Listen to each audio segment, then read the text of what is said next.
Ketika Nabi SAW sampai di kota Al-Madinah Al-Munawwarah, dia dapati ada Yahudi Bani Nadir, Yahudi Bani Quraizah, Yahudi Bani Qainuqa, Yahudi Khaybar.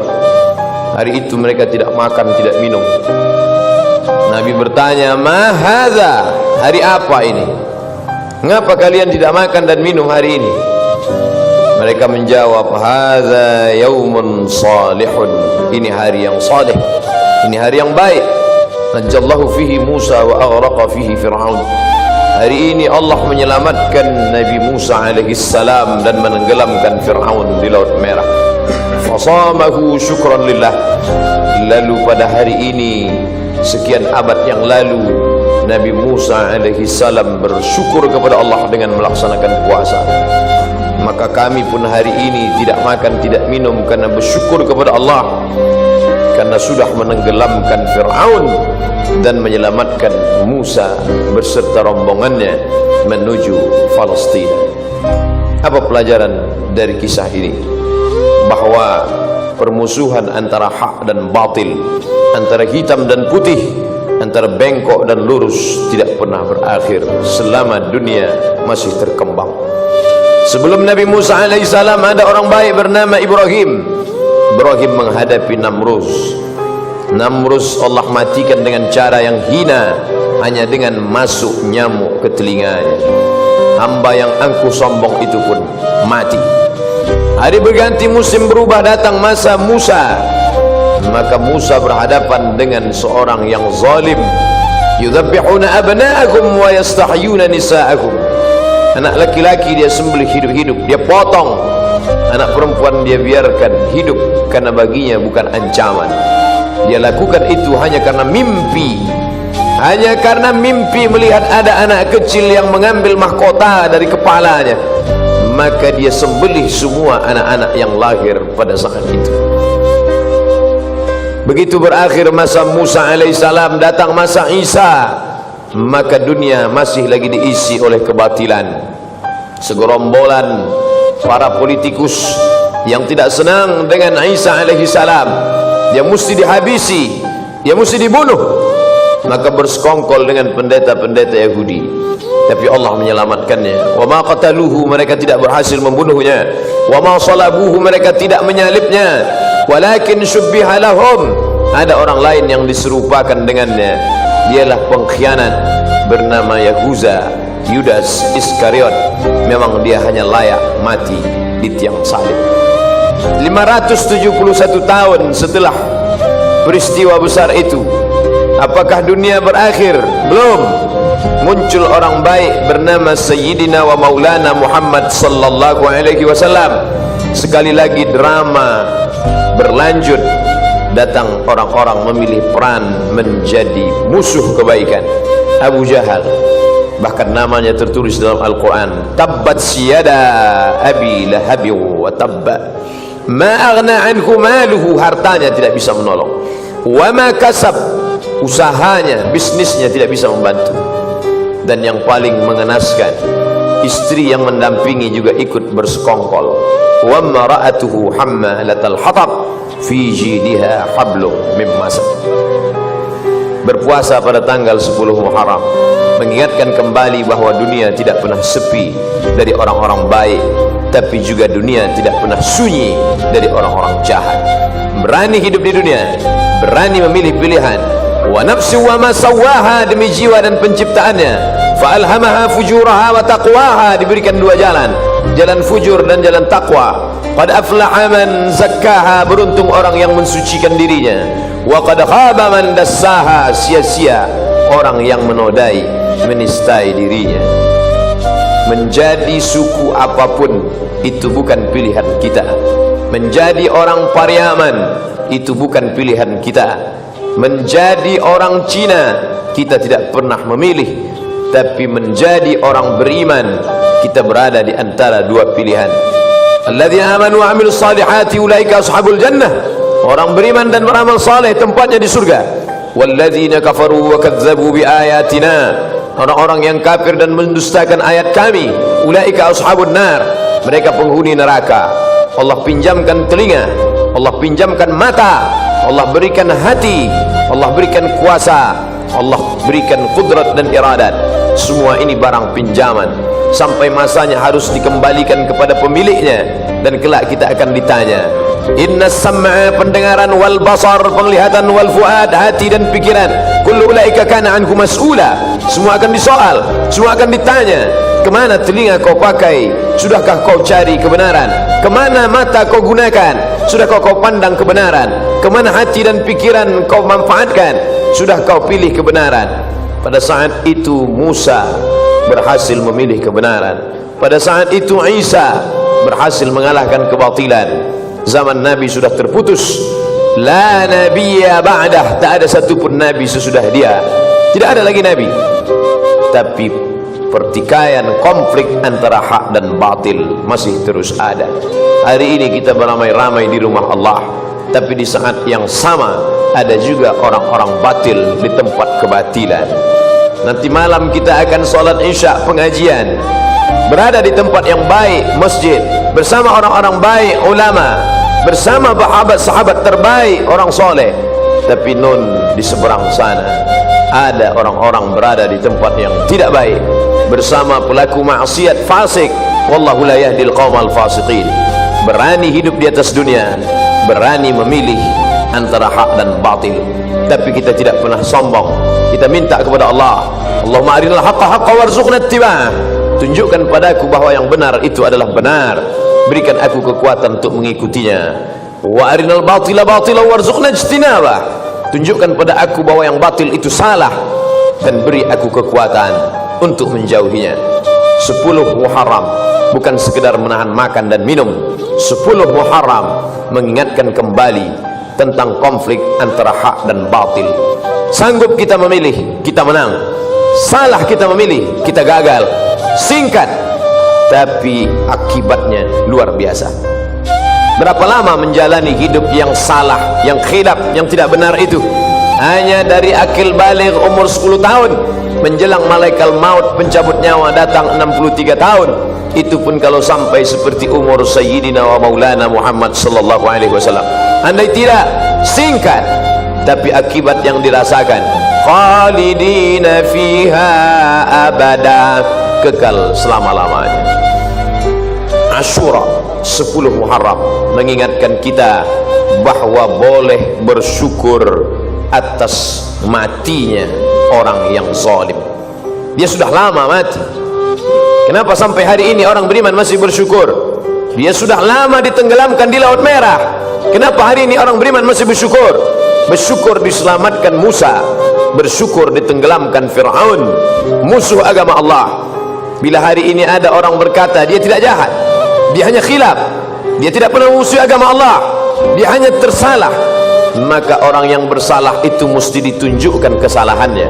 Kita bukan bangsa pendendam, kita tidak pernah mendendam dalam hati, tapi kita ingin menunjukkan ihqaqul haq wa ibtalul batil, bahwa yang benar adalah benar, bahwa yang batil adalah batil, bahwa pernah membunuh, pernah menyiksa, pernah menyakiti, pernah menghabisi ulama dibunuh, maka mesti diceritakan kepada khalayak ramai. Ini kelompok kebatilan, ini orang tidak bertuhan yang mengatakan yang bertuhan adalah opium. Siapa saja yang bertuhan beragama, berarti dia sudah terkena candu opium bernama agama. Maka orang beragama mesti dihabisi, ulama-ulama yang mengajak kepada agama mesti dibunuh. Maka itu mesti diungkap kembali, diceritakan kepada anak cucu, ditonton bersama, diperlihatkan kebatilannya. Karena Allah mengingatkan kita, sungguh sudah lama peristiwa itu terjadi, tapi tentang batil dan jahatnya Fir'aun tetap diceritakan dalam Al-Quran. Untuk apa? Menjaga generasi akan datang, agar mereka bisa membedakan. Tidak abu-abu, kalau putih jelas putihnya, kalau hitam tampak hitamnya. Karena yang abu-abu itu tidak membawa kepada kebaikan. Tidak bisa pro kiri dan kanan. Kalau kau ingin masuk surga, pilih ke kanan. Kalau kau siap masuk neraka, pilih ke kiri. Semua ada resikonya. Maka kita mesti menampakkan kebatilan sebagaimana Allah memperlihatkan jahatnya Fir'aun. Diingat sepanjang masa, padahal dia sudah ditenggelamkan ribuan tahun yang lalu. Laut Merah menjadi saksi bisu. Kenapa masih diulang juga setiap tahun?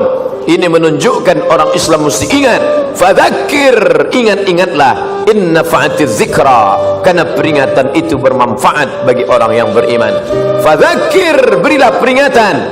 Fa inna zikra tanfa'ul mu'minin, karena memberikan peringatan bermanfaat bagi orang-orang yang beriman. Tunjukkan orang batil itu batil, tampakkan orang yang salah itu salah. Jangan sampai diikuti jejaknya. Selamatkan generasi yang akan datang, sebagaimana Nabi sallallahu alaihi wasallam menceritakan tentang kisah Fir'aun bersama Musa alaihissalam. Al-yawma, hari ini, nunajjika, kami selamatkan engkau, bibadanika, dengan badanmu tidak mati dimakan cacing tanah. Al-yawma, hari ini, nunajjika, kami selamatkan engkau, bibadanika, dengan badanmu tidak membusuk di Laut Merah. Hari ini dia terbujur kaku dalam Museum Tahrir Square di tepi sungai Nil Kairo. Rambutnya berwarna keemasan, kulitnya kehitaman mengering ditelan masa, tapi dia tetap awet. Bagaimana membedakan dia Ramses II dengan mumi-mumi yang lain? Mana yang mumi yang mengejar Musa? Mana mumi yang tenggelam di Laut Merah? Subhanallah, Masya Allah. Dalam paru-parunya ditemukan garam. Tidak mungkin masuk garam ke dalam paru-paru, karena ketika kita minum sambil bicara, ketika air masuk dalam saluran pernapasan, kita akan tersedak. Itu kuasa Allah. Tidak mungkin air gula, air garam masuk ke dalam paru-paru. Tapi Fir'aun mati dalam keadaan sangat mengenaskan dan menyakitkan. Falamma adrakahu al-gharaqu, ketika dia tenggelam di Laut Merah, air itu masuk ke lubang hidungnya, masuk ke telinganya, dan yang paling menyakitkan, masuk ke saluran pernapasannya. Dia tak bisa tersedak di dalam Laut Merah. Akhirnya garam itu masuk ke paru-parunya. Ketika dibuka oleh para pakar, inilah dia orang yang mati di Laut Merah. Allah tunjukkan signal, ada tanda-tanda bergaram paru-parunya. Paru-paru yang tidak bisa dimasuki air apapun karena kuasa Allah.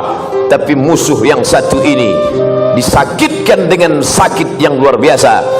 Mati itu adalah sakit, sampai-sampai dikatakan seperti tebasan pedang di tempat yang sama beratus kali.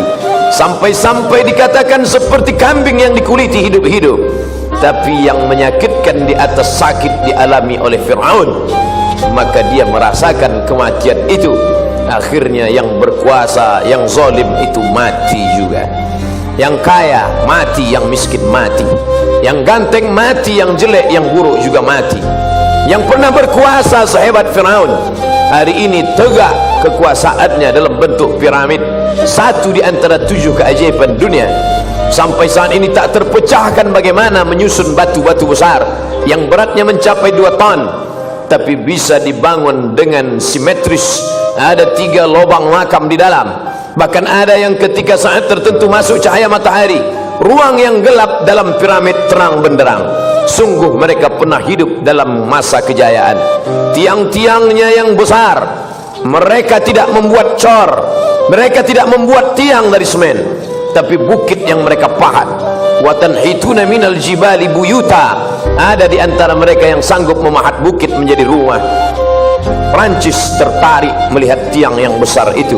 Mereka bawa kapal membawa tiang besar dari Mesir menuju Paris, Prancis. Sampai hari ini mereka tegakkan di tengah kota Paris. Apa maknanya? Generasi belakangan tertarik dengan peninggalan-peninggalan Fir'aun. Tapi itu semua hanya sebagai saksi sejarah bahwa orang yang zalim berkuasa itu pada akhirnya mati. Ibrahim meninggal, Namrus mati.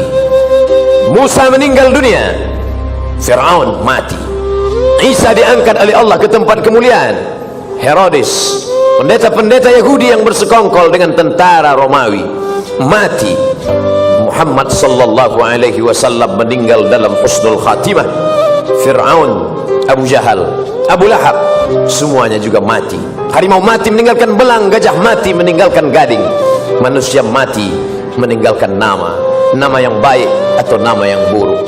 Goreskanlah dengan tinta emas, bukan karena ingin dikenang sepanjang masa, tapi hanya ingin agar ketika nama-nama orang baik masuk ke dalam surga yang dijanjikan Allah, wasiqal ladzina taqau ilal jannati zumara.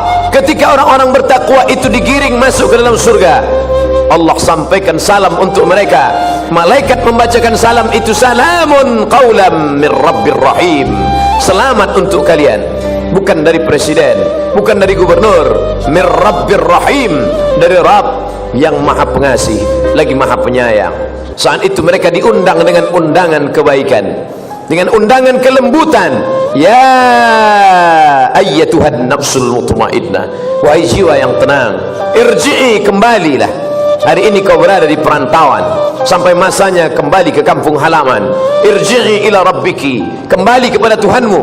Radiyatan mardiyah, jiwamu dalam keadaan ridha, Allah pun ridha terhadap dirimu. Hari ini kau katakan raditu billahi rabba, aku ridha Allah sebagai Rabbku, wa bil islami dina, aku ridha Islam agamaku, wa bi Muhammadin nabiyya wa rasula, aku ridha Muhammad nabi dan rasulku, wa bil Qur'ani imama, aku ridha Quran sebagai pembimbing imam pemimpinku. Tapi Allah belum tentu ridha kepadamu.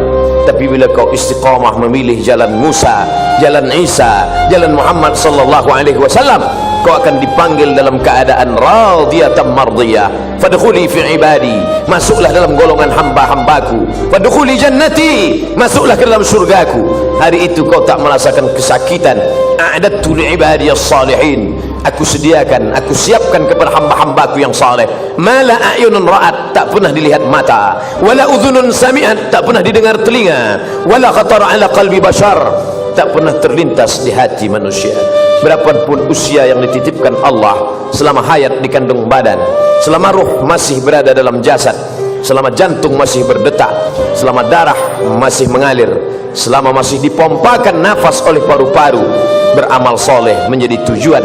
Tapi puncak dari segalanya adalah ilahi anta maqsudi, engkau yang kumaksud, bukan surgamu, bukan takut nerakamu. Ilahi anta maqsudi wa ridhaka matlubi, ridhamu yang kucari. Karena ketika dapat ridha, surga sudah di tangan. Kalau masuk surga belum tentu memperoleh ridha. Allah bertanya kepada mereka yang di surga, "Madza turidun?" Apa yang kalian inginkan?